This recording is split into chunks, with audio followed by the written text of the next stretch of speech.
In the final years of World War II, more than 400,000 German soldiers found themselves transported far from the battlefields of Europe to a land they barely understood, the United States of America. Expecting hardship and humiliation, many instead discovered something that shook them more deeply than defeat in combat. Behind the barbed wire of prisoner-of-war camps, they witnessed the scale of America's industry, the abundance of its farms, and the strength of a society untouched by war.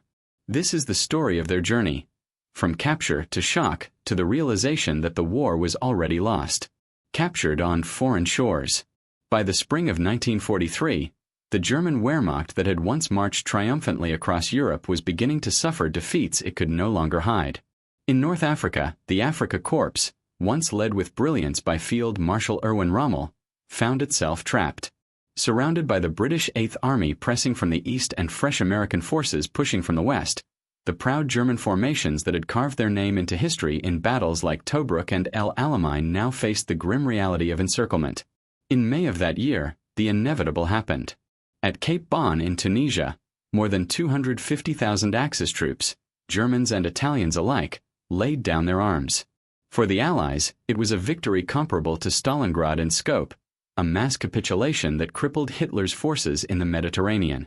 For the men who surrendered, it was the beginning of an unexpected journey. Most German soldiers assumed they would be sent to Britain. Some feared an even darker fate, transfer to the Soviet Union, where the stories of starvation, brutality, and endless labor were already legend. Few of them imagined that their destination would be the United States of America, a land that, for many, was little more than an abstract image shaped by Nazi propaganda. As the prisoners were processed, separated from their officers, and marched into makeshift pens, whispers spread. Rumors of transport across the Atlantic circulated quickly. The idea seemed absurd. To America. Some muttered in disbelief. It must be a trick. But it was no trick. The Allied High Command had decided that the vast interior of the United States, untouched by bombs, far from the front lines, and with immense space available, was the perfect place to house captured enemy soldiers. Ships that had carried American troops and supplies across the ocean would no longer return empty. Instead, they would carry German prisoners back to America. The first stage of this odyssey was the journey to the ports. German soldiers, many still in shock from their surrender, were herded onto trains and trucks that wound their way to harbors in Algeria, Morocco, and later Italy. There they saw the Allied logistical machine in motion. Docks brimming with cargo, endless rows of vehicles, fuel drums stacked like miniature fortresses. The sight alone planted a seed of unease. Then came the Atlantic crossing. Prisoners were packed aboard troopships and Liberty ships, guarded closely by American and British escorts.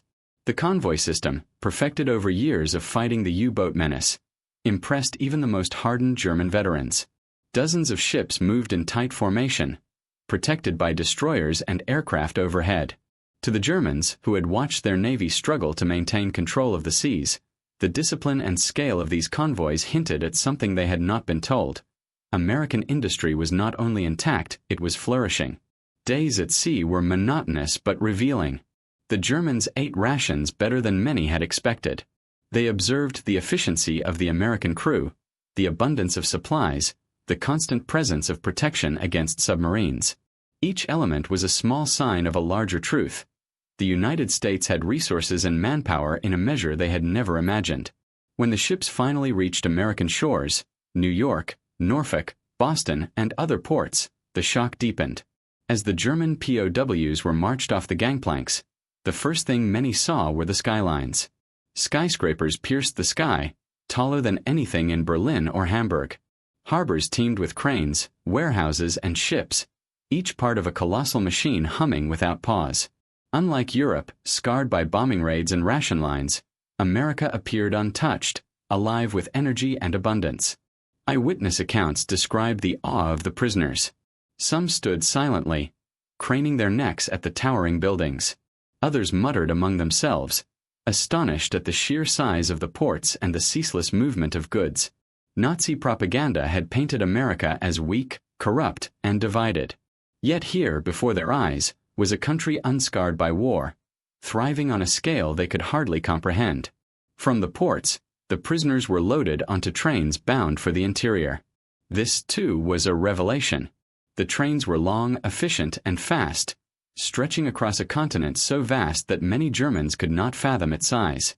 As they looked out the windows, mile after mile of farmland unfolded before them. Rolling fields, dotted with tractors and silos, stretched as far as the eye could see. Towns bustled with life, stores were open and stocked, children played in streets free of rubble or fear. Some prisoners scribbled in diaries or composed censored letters home, careful not to reveal too much but unable to hide their astonishment. America, one wrote, is a land without shortages. Everywhere there is food, fuel, and work. For men whose families at home were enduring ration cards, blackout curtains, and the constant threat of air raids, the contrast was painful. In the camps that awaited them, scattered across states like Texas, Nebraska, and Arkansas, the full weight of their discovery would settle in. But even before they reached the barbed wire, the truth had begun to dawn. The Reich's portrayal of America as a decadent, crumbling society had been a lie. The journey from captivity in North Africa to the heart of the United States was more than a physical relocation. It was the beginning of a psychological transformation. For these soldiers, once confident of German superiority, the first glimpses of America's industrial might were humbling. Their enemy was not only strong in spirit but vast in resources, secure in its homeland, and capable of sustaining a war effort on a scale they could scarcely believe.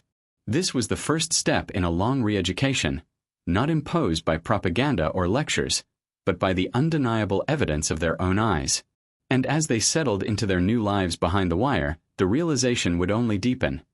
Germany had misjudged America, and that miscalculation would help decide the war's outcome. Life behind the wire. When the German prisoners stepped off the trains that carried them deep into the American interior, they were not greeted with cruelty or derision, as some had feared.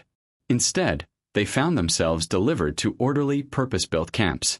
By 1945, there would be more than 500 prisoner-of-war camps across the United States, housing a total of over 425,000 German soldiers.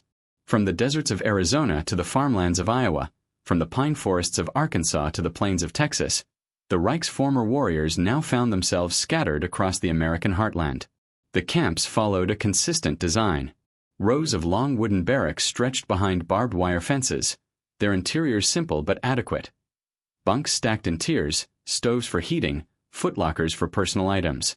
Guard towers overlooked the perimeters, but inside the wire, life was surprisingly structured and humane.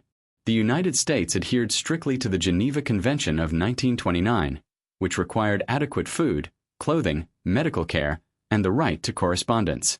To German soldiers who had seen or heard how the Nazis treated Soviet captives, where millions perished from starvation, exposure, and neglect, the contrast was shocking. Meals were regular and often generous. POWs received food similar to what American soldiers ate, sometimes even better than the rations available to civilians in Europe. Bread, meat, vegetables, coffee, and milk appeared on the tables in quantities unimaginable in wartime Germany. For many, it was their first encounter with abundance since before the war. Some wrote home, careful under censorship, about the plentiful meals, trying to hint to their families that the enemy was not only feeding them but feeding them well. Discipline inside the camps was strict, but prisoners were not idle. America faced a serious labor shortage. Millions of young men were overseas fighting, and farms and factories struggled to keep up with demand. Under the Geneva Convention, POWs could not be forced to work directly in war industries, but they could be assigned to non-military labor. Across the country, German prisoners harvested wheat, picked fruit, cut timber, canned food, and repaired roads. For the American farmers who employed them under government contracts, the prisoners were a godsend. Seasonal harvests that would have rotted in the fields were saved by the labor of men who, months earlier, had fought under Hitler's banners. For the POWs, the work was both relief and revelation. They were paid small wages in campscrip, a special currency redeemable only in canteens, and with it they could purchase cigarettes, chocolate, soap, or even records and books. The camp canteens became centers of cultural shock. German prisoners browsed shelves filled with items that had long disappeared from their homes in Europe. To find soap, candy, and magazines available in abundance seemed unbelievable. Nazi propaganda had told them that America was collapsing under economic chaos, that strikes and poverty crippled the nation.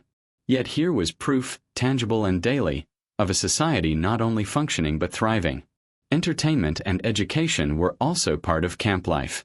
The U.S. military allowed, and even encouraged, educational programs.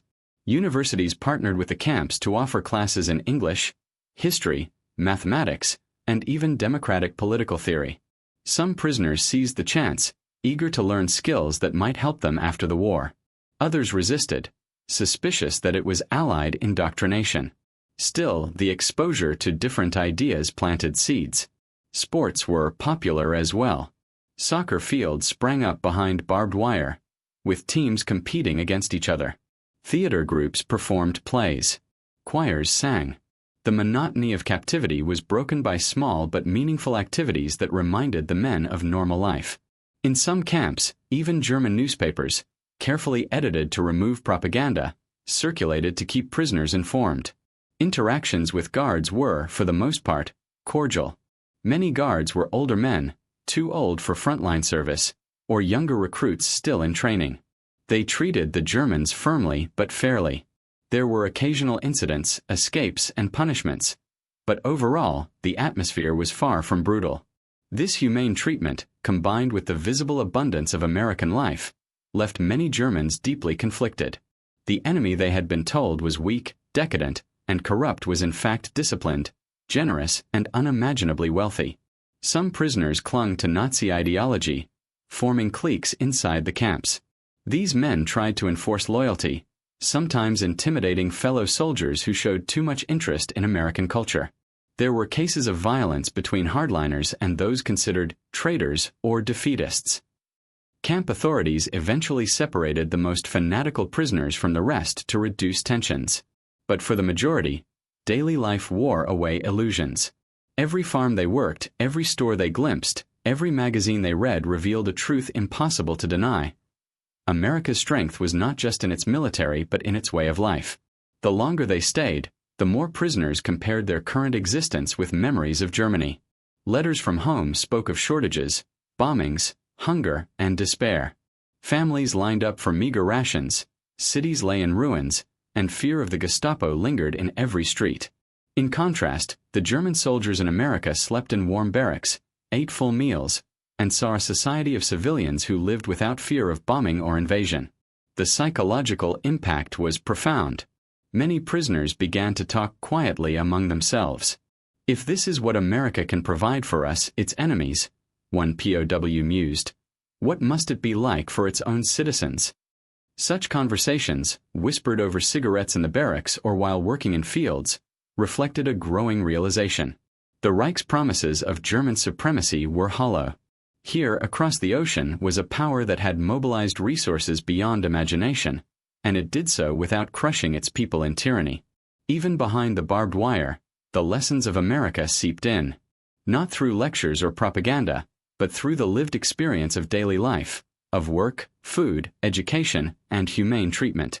Slowly, steadily, the German prisoners were confronted with the reality that their war, and their vision of the world, was built on lies. Shock and realization. The longer the German prisoners lived in the United States, the deeper their astonishment grew. What had begun as surprise at being fed well and housed decently soon expanded into something larger, an awareness of the sheer power of American society. For men raised on Nazi propaganda that described the United States as weak, divided, and corrupt, the daily evidence around them was impossible to ignore. Some of this realization came during work details. Farmers who needed help with harvests or factories short of workers contracted with the government to use prisoner labor.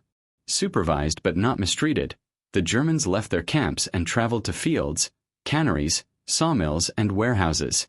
What they saw on those work assignments challenged everything they thought they knew. In Kansas, Nebraska, and Iowa, the fields seemed to stretch endlessly, cultivated with modern tractors and machinery. Grain elevators towered over small towns, filled to capacity. The Germans marveled at the abundance.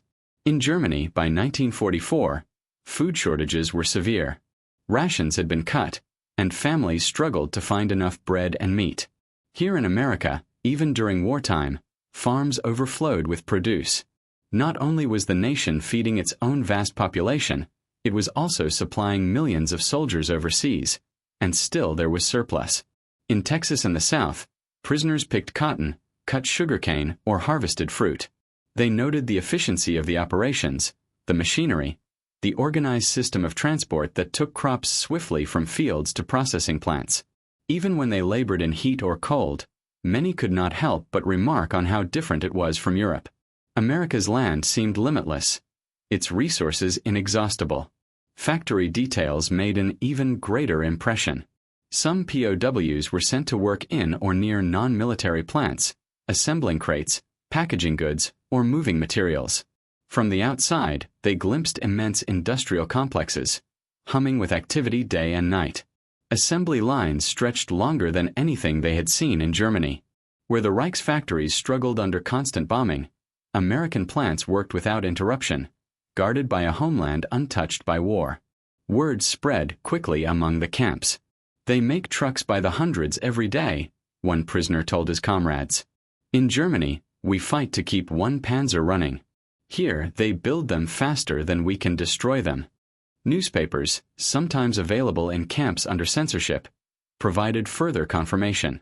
Articles boasted of production statistics. Tens of thousands of planes, tanks, and ships produced in a single year. Some Germans refused to believe it, assuming it was propaganda. But others had seen enough to know it was true. The United States was a colossus, and its industrial might dwarfed that of the Reich. There was also the cultural shock of everyday abundance. In the camp canteens, prisoners could purchase cigarettes, candy, soap, and even luxuries like magazines or phonograph records. These items were considered trivial by Americans, but to Germans accustomed to shortages, they seemed miraculous. A chocolate bar was no longer a rare treat but something one could buy with a few hours of work. For men whose families wrote letters from bombed-out cities, describing hunger and fear, the contrast was painful. Some prisoners admitted that it was hard to read those letters while eating hearty meals in America. Others felt guilty, but also grateful that at least they were alive and safe, far from the carnage consuming Europe. The psychological effects began to show in subtle ways. Conversations in the barracks shifted. Where once men had repeated slogans about German superiority, now they discussed what they had seen. "If America can do this in wartime," one remarked, "then Germany never had a chance." Even the landscape itself was instructive. On train rides between camps and worksites, prisoners stared out at mile after mile of countryside, dotted with towns that seemed prosperous and intact. Unlike Germany, where bombed ruins scarred every major city, America's towns bustled with stores, churches, schools, and factories, all untouched by war. It gave the impression of a nation both vast and secure, able to project power abroad without suffering devastation at home. Some prisoners began to change their opinions about democracy. In Nazi Germany, they had been taught that democracy was weak, inefficient, and destined to fail. Yet here was a democratic nation that not only functioned but thrived, producing on a scale beyond the dreams of dictators. It was a humbling realization, and for some, it was the first crack in their belief in Nazi ideology. Of course, not all prisoners were willing to admit these truths. Hardline Nazis within the camps clung stubbornly to their beliefs, sometimes intimidating others who voiced admiration for America. But even among them, doubt crept in. The evidence was overwhelming. They were living inside it every day. American guards noticed the shift as well. They saw the curiosity of prisoners who asked questions about life in the United States, who practiced English phrases, who showed genuine interest in newspapers and books. Some guards shared stories of their families, their farms, their jobs back home. The Germans, comparing those stories with their own, realized that their enemy society was not decadent but resilient, not collapsing but flourishing. This gradual awakening created tensions. Some prisoners grew bitter, especially when thinking of their families suffering in Germany. Others felt relief, recognizing that their captivity had spared them the front lines, where death was nearly certain. A few even began to dream of returning to America someday, once the war was over. In diaries and letters, fragments of these realizations survive. "We were told America was weak," one prisoner wrote. Now we see that it is strong beyond measure. Its factories are endless, its land is vast, its people are free. We cannot win against such power. By the end of 1944, many German POWs in America had accepted what their generals and leaders back home refused to acknowledge. The war was lost. The Reich's vision of superiority had been exposed as a lie. And for the men who witnessed America's industrial might firsthand, the shock was profound, reshaping their view of the world and their place within it. Aftermath and legacy. By the spring of 1945, the war in Europe was drawing to a close. Hitler's Reich, once seemingly unstoppable, lay in ruins. Cities like Berlin, Hamburg, and Cologne had been reduced to rubble by relentless Allied bombing. On the Eastern Front, the Red Army pressed inexorably toward Germany's heartland, leaving destruction in its wake. On the Western Front, American, British, and French forces crossed the Rhine and pushed into Bavaria. For the German soldiers held in camps across the United States, news of these developments came in fragments, through censored letters, camp bulletins, and whispered rumors. But the reality was undeniable. Their homeland was collapsing. The surrender in May 1945 confirmed what many had long suspected. The war was lost. Germany lay defeated, occupied, and shattered. For the 425,000 German POWs in America, this meant their captivity would stretch on, but their future was suddenly uncertain. Would they be punished collectively? Would they ever return home? And if they did, what home would they find among the ruins? Repatriation did not happen immediately. Many prisoners remained in the United States until 1946, and some were even transferred to Britain or France to work in reconstruction before finally being released. In the meantime, their lives continued much as before, working on farms, attending classes, playing soccer, writing letters. Yet the knowledge that the Reich had fallen changed everything. Now, every thought turned toward the future. When the first groups began to return to Germany, they carried with them more than their personal belongings. They carried memories of what they had seen and experienced in the United States. For many, these memories would shape their views for the rest of their lives. In post-war Germany, accounts began to circulate of former POWs who spoke openly about their time in America. They described the humane treatment they had received, the abundance of food and goods, the sight of factories operating day and night, the vast fields of crops that seemed endless. They told of trains that ran on time, of shelves filled with products, of cities unscarred by bombs. For families who had suffered years of deprivation and propaganda, these stories were almost unbelievable. But the testimonies carried weight. These were not American propaganda broadcasts. They were the words of German sons, brothers, and fathers who had lived the experience themselves. Slowly, they chipped away at the myths that the Nazi regime had built. Myths of American weakness, decadence, and chaos. The POWs had seen the truth with their own eyes, and their voices became part of Germany's reorientation in the post-war years. Some former prisoners became advocates for reconciliation. Having witnessed American democracy and prosperity firsthand, they saw in it a model for Germany's own reconstruction. They recognized that strength did not require dictatorship, that abundance could exist alongside freedom, and that a nation could be powerful without oppressing its own people. In the new West Germany that emerged under Allied guidance, these lessons found fertile ground.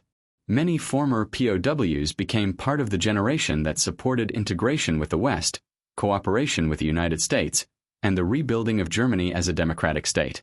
Not every prisoner was transformed. Some returned bitter, humiliated by defeat and resentful of their captivity. Yet even among them, the memory of America's industrial might lingered. They could not deny what they had seen, a society so vast, so efficient, and so productive that it had outmatched the Reich on every front. Historians have since argued that the German POW experience in America was more than a footnote. It was a quiet but significant factor in shaping post-war German attitudes. It created a bridge, however small, between former enemies. When the Marshall Plan began in 1948, bringing American aid to rebuild Europe, many Germans were already familiar with American generosity. They remembered that, even as prisoners, they had been treated with dignity. That memory softened resistance and fostered trust.